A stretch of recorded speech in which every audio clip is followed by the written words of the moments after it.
नमस्कार। मैं कमलेश कबीर आपका एक बार फिर स्वागत करता हूं इस नए एपिसोड में।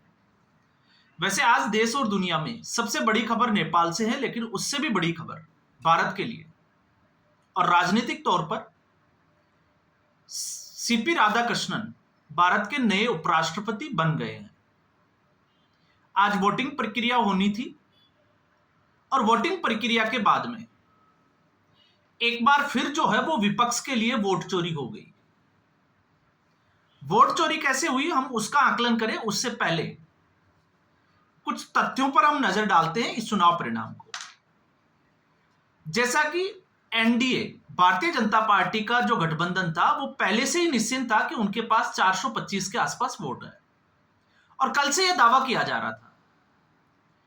और फिर उसके बाद यह कमान जो है वो सौंपी गई थी राजनाथ सिंह को। तो राजनाथ सिंह सब लोगों से जो है वो नेताओं से मिलकर सीपी राधाकृष्णन के समर्थन में वोट मांग रहे थे।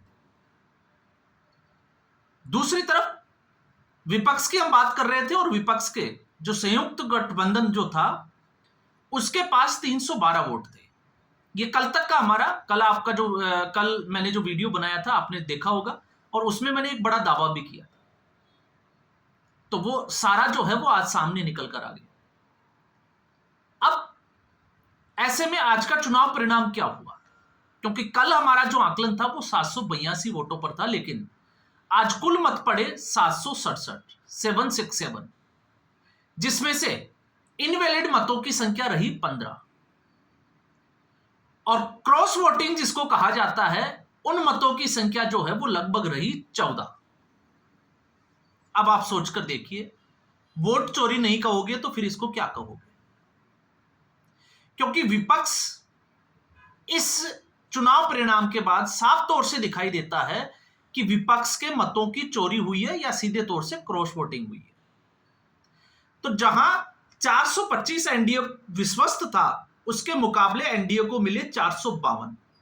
तो कल तक जो सरकार गिरने की बात कर रहे थे, इसके अलावा सरकार की उल्टी गिनती शुरू हो गई उसकी बात कर रहे थे और नितिन गडकरी कुछ सांसदों के साथ गायब हो गए इस तरीके की अफवाह फैला रहे थे, आज उन लोगों को जवाब मिल गया होगा।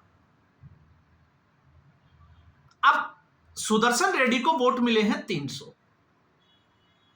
तो इससे क्या नतीजा निकल कर आता है? एनडीए टूट रहा है या इंडी गठबंधन टूट रहा है? अब ऐसे में जब हम ये कहते हैं कि वोटों की चोरी हुई है, तो वोटों की चोरी कैसे हुई, वोटों की चोरी होती कैसे है, पहले हम उसी को समझ लेते हैं आज के संदर्भ में। पहले कैसे होती थी? जब बैलेट पेपर से होता था तो पेटियां की पेटियां जो है वो इधर उधर हो जाती थी, हम उसकी बात नहीं कर रहे। आज के समय में वोट चोरी कैसे हो रही है? आज के समय में वोट चोरी हो रही है रणनीति से। आज के समय में वोट चोरी हो रही है मेहनत से। अब एक तरफ जहां मॉकपोल था उसमें प्रधानमंत्री नरेंद्र मोदी आखिरी पंक्ति में बैठे हुए दिखाई दे रहे थे और एनडीए का एक एक सांसद जो है वो उसमें जुड़ा हुआ था, लेकिन दूसरी तरफ नेता प्रतिपक्ष छुट्टियां मना रहे थे, वेकेशन पे थे मलेशिया, क्योंकि उनके लिए उपराष्ट्रपति पद का चुनाव जो है वो ज्यादा इंपॉर्टेंट नहीं था। होना क्या चाहिए था? होना यह चाहिए था कि नेता प्रतिपक्ष होने के नाते और आप जिस वोट चोरी की बात कर रहे हो और आप जिस एनडीए को तोड़ने की बात कर रहे हो, आपको चाहिए था कि आप जो है वो सबसे समर्थन मांगते, सबसे पर्सनली मिलते, क्योंकि ऐसे कुछ सांसद थे जिनसे मिलना जरूरी था, जैसे स्वाति मालीवाल। इसके अलावा शिवसेना उबाटा जहां डेंट होने की पूरी संभावना थी, लेकिन राहुल गांधी तो छुट्टियां मना रहे थे। अब आप इसको जो है वो ये कहते हो कि वोट चोर गद्दी छोड़, तो दूसरी तरफ प्रधानमंत्री बिल्कुल एनडीए आश्वस्त था कि 425 वोट मिलेंगे, बावजूद इसके पूरा एनडीए एकजुट दिखाई दिया। तो वोट चोरी होने का बड़ा कारण है रणनीतिक तौर पर कांग्रेस पार्टी फेल हो चुकी है। दरअसल पे कोई भी कांग्रेस पार्टी का नेता जो है वो रणनीति बनाने के लिए तैयार नहीं है। तो पहला कारण आपको मिल गया। दूसरा कारण वोट चोरी कैसे होती है? तो वोट चोरी ऐसे होती है कि अगर सुदर्शन रेड्डी लालू यादव से मिलते हैं क्योंकि संयुक्त विपक्ष का एक उम्मीदवार, और उम्मीदवार जो जस्टिस था, किसी समय में न्यायाधीश था, अब वो रिटायरमेंट आ गया, और दूसरी तरफ मुलाकात उससे हो रही है जो कि चारा घोटाले में 950 करोड़ के घोटाले में सजा याफ्ता है। तो आप जब लोकतंत्र को बचाने की बात करते हैं तो लोकतंत्र में कतई शोभा नहीं देता, क्योंकि न्यायाधीश और चारा घोटाला कहो या चोर कहो, उनके बीच का रिश्ता किस चीज का, और क्या ये दोनों मिल जाएं तो लोकतंत्र को बचा सकते हैं? आप खुद सोचकर देखिए। आज अगर हम न्यायपालिका की बात करें और न्यायपालिका अगर मुजरिमों के साथ खड़ी दिखाई दे, तो क्या हम न्यायपालिका से उम्मीद कर सकते हैं कि न्यायपालिका जो है वो न्याय दे पाएगी? तो सुदर्शन रेड्डी मिले। इसके अलावा कुछ देश विरोधी फैसलों में शामिल होना। तो यहां पर अगर आप लालू प्रसाद यादव के साथ खड़े होकर लोकतंत्र बचाने की दुहाई दोगे तो फिर वोट चोरी ऐसे ही होगी। और आप देखिएगा, इसका बिहार में भी आएंगे हम। तो दो कारण आपको मिल गए। और तीसरा कारण जो था वो सबसे बड़ा कारण है कि वोट चोरी कैसे होती है, क्योंकि मजबूरी में आपने गठबंधन तो बना लिया। क्यों? क्योंकि आपके सामने एक व्यक्ति दीवार बनकर खड़ा है और वो है प्रधानमंत्री नरेंद्र मोदी। उस व्यक्ति को हराने के लिए आपकी भले ही विचारधारा अलग अलग हो, लेकिन फिर भी आप जो है वो एक साथ खड़े हो जाते हो। जैसे जहां कट्टर हिंदुत्व की हम बात करते थे तो शिवसेना का नाम सबसे ऊपर आता था, भारतीय जनता पार्टी से भी हम कह सकते हैं कि ऊपर था। लेकिन जो दिन रात जो है वो हिंदू और सनातनियों को गाली दे, आज वो शिवसेना उद्धव ठाकरे वाली अगर इनके साथ खड़ी है तो फिर आप उम्मीद कर सकते हैं कि वोट चोरी होगी और आप उस वोट चोरी से नहीं रोक सकते। तो 3 कारण। और कितने वोटों की चोरी हुई? सीधे सीधे आपके गणित से अगर हम देखते हैं विपक्ष के हिसाब से, तो 12 वोटों की जो चोरी हुई है वो सीधे सीधे तौर पर हुई है। और जहां भारतीय जनता पार्टी को कमजोर कर रहे थे चंद्रबाबू नायडू और नीतीश कुमार के बहाने अब तक, और यह माहौल बनाया जा रहा था कि चंद्रबाबू नायडू राहुल गांधी के संपर्क में है, तो राहुल गांधी किसके संपर्क में है? अब ये जो है वो सोचना है कांग्रेस पार्टी ने। तो आज के दिन की वोट चोरी के मुद्दे में एक बड़ा मुद्दा और जुड़ गया, और चुनाव परिणाम के बाद में, और आप देखिएगा देर सवेर जो है वो ऐसा कहा जा सकता है। तो इस तरीके से होती है वोट चोरी।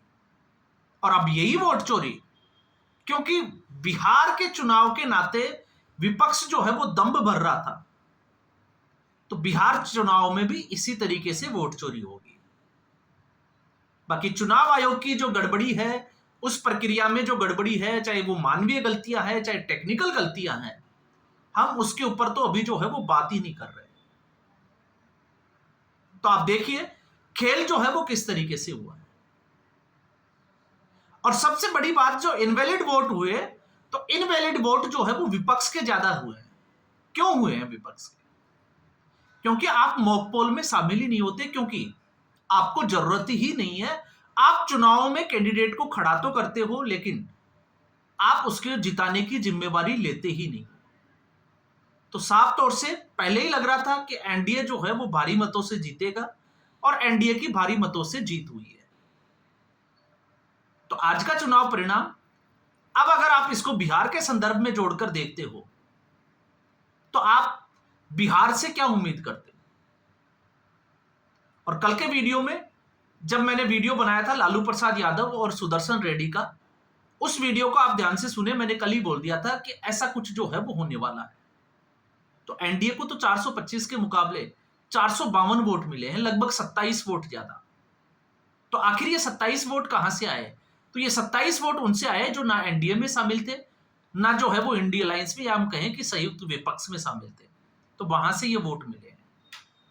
अब क्रॉस वोटिंग कहां कहां हुई है आप अंदाजा लगा सकते हैं, क्योंकि अब होगा क्या, अब इस क्रॉस वोटिंग के बहाने एक दूसरे के ऊपर जो है वो चप्पलें फेंकी जाएगी।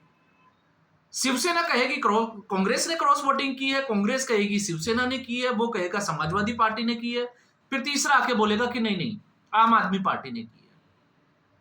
यह है क्रॉस वोटिंग का एक, जिसको कहें कि नया एक्सक्यूज। और बिहार में आप देखिएगा जिस तरीके से चुनाव परिणाम आएंगे, उसके बाद में वोट चोरी कैसे होगी उसका भी जो है वो हम आकलन करेंगे, और बहुत बड़ी वोट चोरी होने वाली है। और कांग्रेसी कार्यकर्ता जो है वो इसको समझ ही नहीं पाएंगे। अब आज ना चुनाव आयोग था, ना ईवीएम थी, और बावजूद इसके नरेंद्र मोदी अगर विपक्ष के खेमे से वोट निकालकर ले जाएं, तो आप समझ सकते हैं कि भारतीय जनता पार्टी की रणनीति क्या है, उनकी मेहनत क्या है, और उनकी कार्य क्षमता क्या है, और कार्यशैली जिसकी हम बात करते हैं वो क्या है। और उसके सामने विपक्ष जब छुट्टियां मनाएगा तो चुनाव परिणाम जो है वो ऐसे ही आएंगे। तो 90 चुनाव हार गए, उनमें अगर एक चुनाव और जुड़ जाए तो मुझे लगता है कि इसमें कोई बड़ी अतिशयोक्ति होने वाली बात है नहीं, क्योंकि वैसे भी राहुल गांधी को कांग्रेस पार्टी सीरियस लेती है या नहीं लेती इसका तो पता नहीं, लेकिन देश की जनता बिल्कुल जो है वो सीरियस नहीं लेती, और हर बार जो है वो यही साबित होता है, और कांग्रेस पार्टी राहुल गांधी को बार बार जो है वो रिलॉन्च करने की कोशिश करती है। तो फिलहाल इस एपिसोड में इतना ही। उम्मीद करूंगा वीडियो एपिसोड आपको पसंद आया होगा। वीडियो को लाइक करें, शेयर करें, चैनल जरूर सब्सक्राइब करें। धन्यवाद।